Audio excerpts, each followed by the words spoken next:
আচ্ছা, কালকে আমরা নেটওয়ার্কিং এর প্রথম কিছুটা অংশ ভূমিকা জায়গাটা করেছি। আজকে আমরা জানবো যে অ্যানালগ থেকে ডিজিটাল, ডিজিটাল থেকে অ্যানালগ, এই যে পরিবর্তনটা, এইটা কিসের সাহায্যে হয়। এই যে পরিবর্তনটা, এই পরিবর্তনটাকে বলে মডিউলেশন এবং ডিমডিউলেশন। তাহলে মডিউলেশন কোনটা? মডিউলেশন মানে হচ্ছে এনকোডিং, যেটা হচ্ছে ডিজিটাল থেকে অ্যানালগ। আর ডিমডিউলেশন কাকে বলে? সেটা হচ্ছে অ্যানালগ থেকে ডিজিটাল। মনে রাখবে কি করে যদি আসে যে ডিমডিউলেশন বা মডিউলেশন কোনটা কাকে বলে? এটা তো গুলিয়ে যেতে পারে। দেখো, ডি শব্দটা আছে, সেটা ডিজিটালে কনভার্ট করছে। তাহলে কার থেকে ডিজিটাল হচ্ছে? অ্যানালগ থেকে ডিজিটাল হচ্ছে। তাহলে উল্টোটা, মডিউলেশন যখন হবে তখন তাহলে অ্যানালগে কনভার্ট হবে, কার থেকে হবে? ডিজিটাল থেকে হবে। তাহলে এটা হচ্ছে আমাদের এই যে মেনলি এই জিনিসটাই করে হচ্ছে মোডেম। তোমাদের হয়তো কম্পিউটারে মোডেম তোমরা দেখোনি, এখন তো ওয়াইফাই কানেকশন, মোডেম সেভাবে বাইরে থেকে দেখা যায় না। কিন্তু যদি কোনো কারো বাড়িতে টেলিফোন নেটওয়ার্কের থেকে যদি কম্পিউটার নেটওয়ার্ক কানেক্টেড হয়, তাহলে সেখানে একটা ওই টেলিফোন এক্সচেঞ্জ থেকে মোডেম বলে একটা যন্ত্র দিয়ে যায়। সেই মোডেম যন্ত্রের কাজ কি? এই মডিউলেশন এবং ডিমডিউলেশনটা করা। কেন বলো তো? কারণ আমাদের টেলিফোনের সাহায্যে যে মানে তোমার তরঙ্গটা আসছে, ওয়েভটা, সেটা কিন্তু অ্যানালগ সিগন্যাল আসে।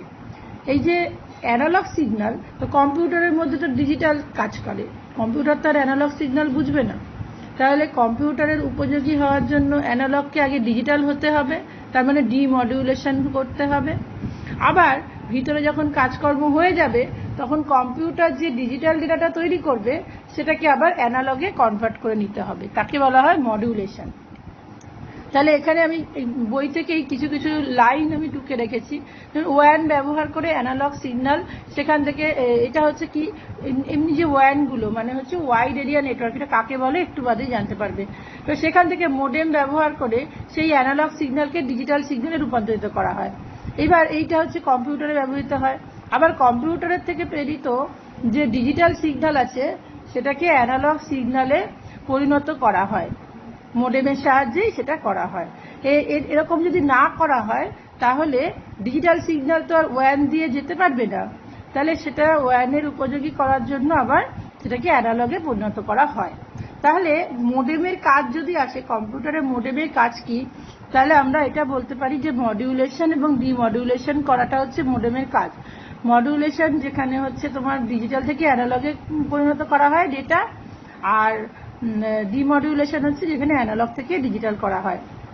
এইবার তথ্য প্রেরণের বিভিন্ন ধরন দেখবে বইতে আছে, 3 রকম ধরন: simplex, half duplex, full duplex. Simplex মানে কি? নাম থেকেই বোঝা যাচ্ছে ব্যাপারটা সিম্পল অনেকটা। এটা হচ্ছে একদিকে হয়, ডিরেকশন দেখো একদিকে। স্টেশন 1 থেকে স্টেশন 2 খালি যাবে, স্টেশন 2 কিন্তু আবার 1-এ ডেটা পাঠাতে পারবে না। কেন পারবে না?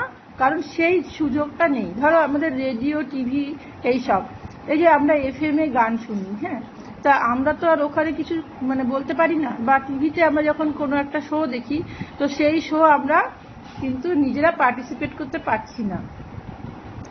হাফ ডুপ্লেক্স কাকে বলে? হাফ ডুপ্লেক্স হচ্ছে দুটোই কমিউনিকেট করতে পারে পরস্পরের সঙ্গে, দুটো স্টেশনই কমিউনিকেট করতে পারে কিন্তু একই সঙ্গে পারে না। দেখবে রাস্তায় ট্রাফিক সিগন্যালে পুলিশরা দাঁড়িয়ে থাকেন, ওনাদের কানে একটা যন্ত্র থাকে, ওটাকে ওয়াকি টকি বলে। যে পুলিশ ফোন করেছেন তিনি কথা বলে রেখে দেন, তারপরে আবার উল্টো দিকের পুলিশ যার সাথে কথা বলছিলেন তিনি যখন ফোন করবেন বা কানেক্ট করবেন তখন তিনি কথা বলতে পারবেন, উনি শুনবেন। এই হচ্ছে একই দিক, একই সময় দুদিক থেকে হবে না। আইদার ওর সঙ্গে বলবে তখন খালি ও শুনবে, আর যখন ও কথা বলবে তখন ও শুনবে। আর ফুল ডুপ্লেক্স কি? যেমন আমাদের টেলিফোন, মোবাইল ফোন, এগুলোতে একই সঙ্গে দুজনে সাইমালটেনিয়াসলি কথা বলতে সক্ষম। এরপর হচ্ছে বিভিন্ন ধরনের নেটওয়ার্কের ভাগ, সেগুলো কি কি আছে নেটওয়ার্কের টাইপ। এখানে আমি ল্যান আর ম্যানটা লিখেছি, ওয়্যানটা তোমাদের বই থেকে বলছি। ল্যান মানে হচ্ছে লোকাল এরিয়া নেটওয়ার্ক, আর ম্যান মানে হচ্ছে metropolitan area network. Local area network মানে আমরা বুঝতেই পারছি ব্যাপারটা খুব অল্প জায়গার মধ্যে সীমাবদ্ধ। যেমন ধরো একটা নির্দিষ্ট অফিস, একটাই বিল্ডিং, হ্যাঁ, বা একটা শপিং মল, হ্যাঁ, যেমন ধরো মোর বা তোমার রিলায়েন্স বা জিও, এর যে বড় বড় শপিং মলগুলো থাকে ওর মধ্যে দেখবে অনেকগুলো মেশিন থাকে কানেক্টেড, ওরা কিন্তু পরস্পরের সাথে কানেক্টেড থাকে। বা ধরো এমনি যে জামা কাপড়ের দোকানগুলো থাকে ওগুলোতে বিশাল দোকান, একটা বড় বিল্ডিং নিয়ে সেখানে প্রত্যেকটা মেশিন পরস্পর কানেক্টেড হয়, এইগুলো হচ্ছে ল্যানের দ্বারা কানেক্টেড হয়। তাহলে এই ল্যানের সর্বোচ্চ পরিধি হচ্ছে 1 কিলোমিটার। তারপরে 1 কিলোমিটারের বেশি হয়ে গেলে তখন আর ল্যান ব্যবহার করা যাবে না, তখন ম্যান ব্যবহার করতে হবে, মেট্রোপলিটন এরিয়া নেটওয়ার্ক।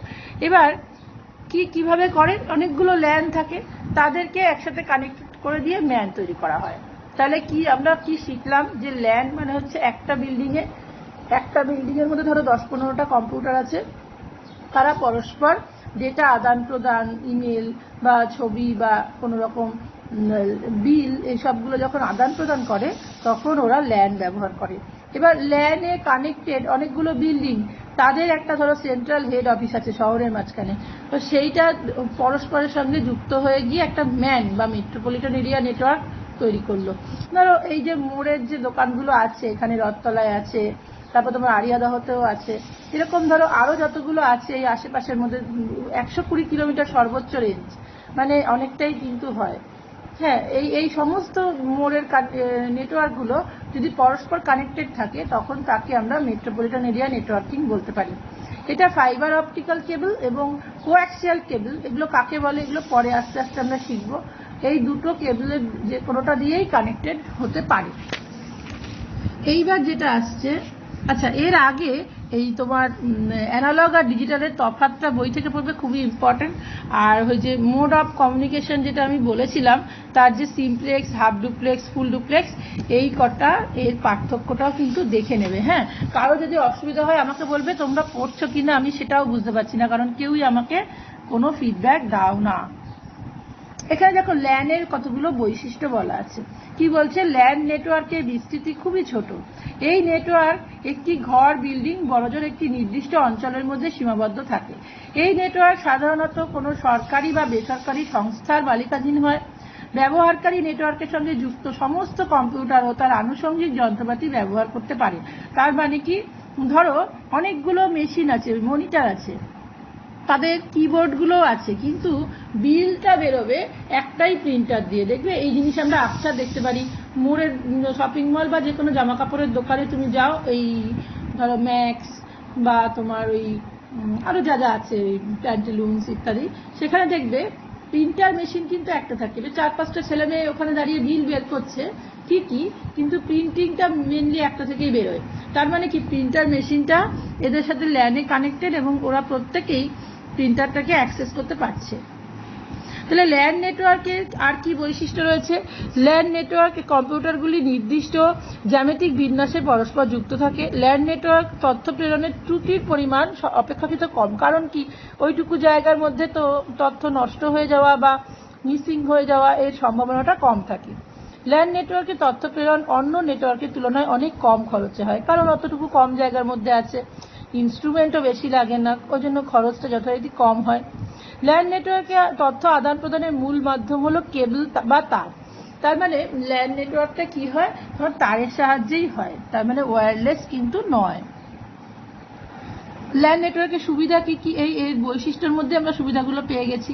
গঠন অত্যন্ত সহজ হয়, আর কম খরচ লাগে, কম সময় লাগে, এবং আর কি হয়, ত্রুটিটা যথেষ্ট কম, বা মানে অর্থাৎ কি, মানে ভুল ত্রুটিটা কম হয়।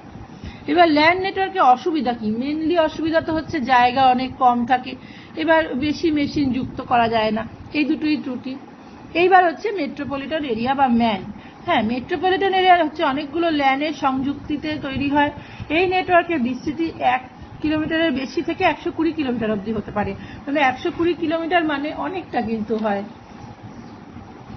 ম্যানের ক্ষেত্রে যোগাযোগের মাধ্যম হিসেবে ফাইবার অপটিক, যেটা আমি বলেছি, ম্যান টেক্সট, চিত্র, গ্রাফিক্স, শব্দ ইত্যাদি সব ধরনের তথ্য প্রেরণে সক্ষম। এই ধরনের network router, telephone, microwave, antenna ইত্যাদি ব্যবহার করা যায়। মেট্রোপলিটন এরিয়া নেটওয়ার্কের সুবিধা কি, ইহা ল্যানের থেকে অনেক দূরবর্তী স্থানে তথ্য আদান প্রদান করতে পারে, এটা বুঝেই গেলাম, 120 কিলোমিটার পর্যন্ত। তথ্য আদান প্রদানের সুবিধা ল্যান অপেক্ষা অনেক বেশি। ম্যানে সব ধরনের তথ্য প্রেরণ করা সক্ষম। আচ্ছা, মেট্রোপলিটনের অসুবিধা কি? এই নেটওয়ার্কের গঠন আর পরিবহন খরচ হচ্ছে ল্যানের থেকে বেশি, কারণ অনেকটা বেশি জায়গা জুড়ে থাকে। তথ্য সম্প্রচার করতে অনেক বেশি সময়ও লাগে। এর গঠন ল্যানের অপেক্ষা অনেক জটিল হয়। জটিল তো হবেই, তাহলে এত অনেকগুলো ল্যানকে পরস্পর কমিউনিকেট করে তবেই তোমার ম্যান হচ্ছে। হ্যাঁ, এবার wide area network. Wide area নেটওয়ার্কই আমাদের এই ইন্টারনেট বলা হয়, যেটা বিশ্বব্যাপী ছড়িয়ে থাকা কম্পিউটারগুলির মধ্যে সংযোগ স্থাপন করার জন্য ওয়াইড এরিয়া নেটওয়ার্ক প্রয়োজন। বিশ্ববিস্তৃত ভৌগোলিক এলাকা জুড়ে ছড়িয়ে থাকা কম্পিউটারগুলি সাধারণত বেসরকারি নেটওয়ার্ক, যেমন টেলিফোন লাইন অথবা যে তোমার উপগ্রহ মানে কি স্যাটেলাইট, এর সাহায্যে পরস্পর তথ্য প্রেরণ করে। একেই বলা হয় ম্যান নেটওয়ার্ক। সংজ্ঞা কি? যে নেটওয়ার্ক ব্যবস্থার মাধ্যমে বিশ্বব্যাপী ছড়িয়ে থাকা কম্পিউটারগুলির মধ্যে যোগসূত্র স্থাপন করা হয় তাকে বলা হয় ওয়াইড এরিয়া নেটওয়ার্ক। ঠিক আছে, এর বৈশিষ্ট্য কি হচ্ছে? বৈশিষ্ট্য হচ্ছে ওয়ানের বৈশিষ্ট্যগুলি পরিলক্ষিত হয়, তার পর্যায়ক্রমে দেওয়া হলো কি। এটা হচ্ছে আমরা যে নেটওয়ার্ক ব্যবহার করি, অর্থাৎ পৃথিবীর সমস্ত কম্পিউটারই যদি নেটওয়ার্কের সঙ্গে যুক্ত হয় তাহলে যে নেটওয়ার্কটা হয় সেটাই হচ্ছে ওয়ান। অনেকগুলি কম্পিউটার ল্যান গঠন করে, ল্যানগুলো পরস্পর যুক্ত হয়ে ম্যান। এবার ম্যানগুলো যদি পরস্পর যুক্ত হয় তাহলে ওয়ান তৈরি হয়। এরকমভাবেও হতে পারে, অথবা ইন্ডিভিজুয়ালি, ধরো আমার মোবাইলটা নেটওয়ার্কে কানেক্টেড, এটা কিন্তু একটা ওয়ানের সাথে কানেক্টেড হয়েছে। এবার তুমি এখান থেকে যেমন এই জিনিসটা অ্যাক্সেস করতে পারছো ওয়েস্ট বেঙ্গলের মধ্যে, এটা যে কেউ, এটা যদি বাইরে আফ্রিকা মহাদেশের কোনো স্টুডেন্ট দেখতে চায় সেও এটা দেখতে পাবে। ওয়ানের যোগাযোগের মাধ্যম হিসেবে তার বা কেবল এবং উপগ্রহ বিস্তৃত হয়। এবার ওয়ানের যে টপোলজি ব্যবহার করা হয় তা হচ্ছে অনিয়মিত। অনিয়মিত মানে কি? সেটা কোনো নির্দিষ্ট টপোলজি ব্যবহার করে না। ওয়ানের যে টপোলজি ব্যবহার করা হয় সেই টপোলজিটা পরিস্থিতি মতন, অবস্থা মতন সেটা পার্থক্য হয় বা পাল্টে পাল্টে যায়। ওয়ানের তথ্য প্রেরণের হার সাধারণত 56 kbps, kilobyte per second, kilobyte per second kbps থেকে 1.544 এমবিপিএস মানে মেগাবাইট পার সেকেন্ডের মধ্যে হয়। ওয়ানের দক্ষতা অনুযায়ী তুলনামূলকভাবে খরচ অনেক কম হয়। ওয়ানের বেশিরভাগ পরিষেবাই সরকারি দপ্তরের নিয়ন্ত্রণাধীনে থাকে।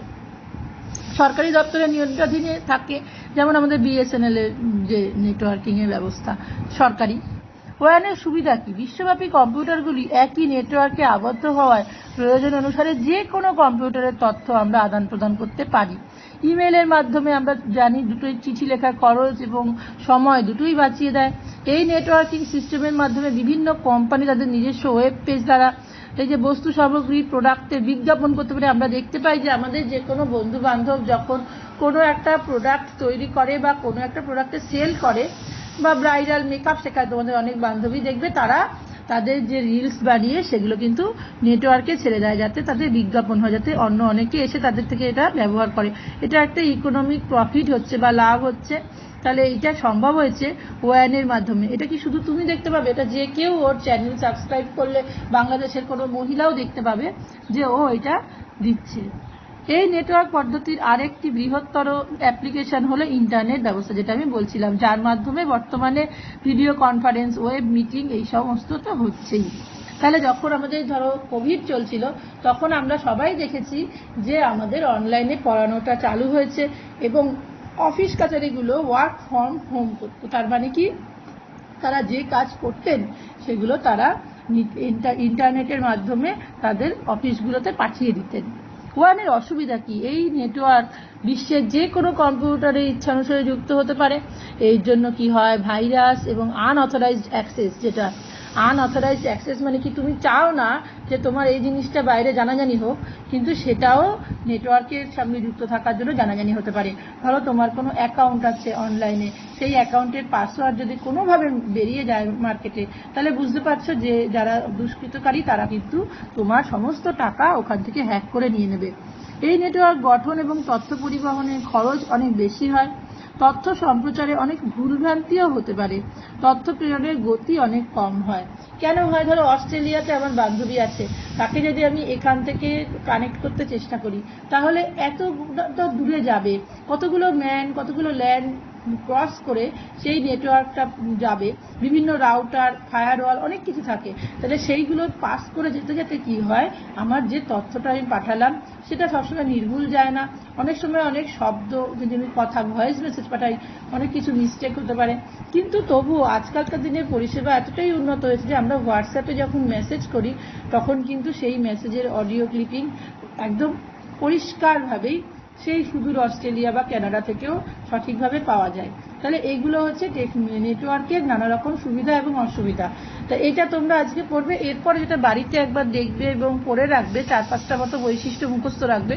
সেটা হচ্ছে ল্যান, ম্যান আর ওয়ানের মধ্যে হচ্ছে তুলনামূলক বিচার। এই পর্যন্ত তোমরা বাড়িতে পড়বে আর আমাকে ফিডব্যাক দেবে যে কি করলে না করলে।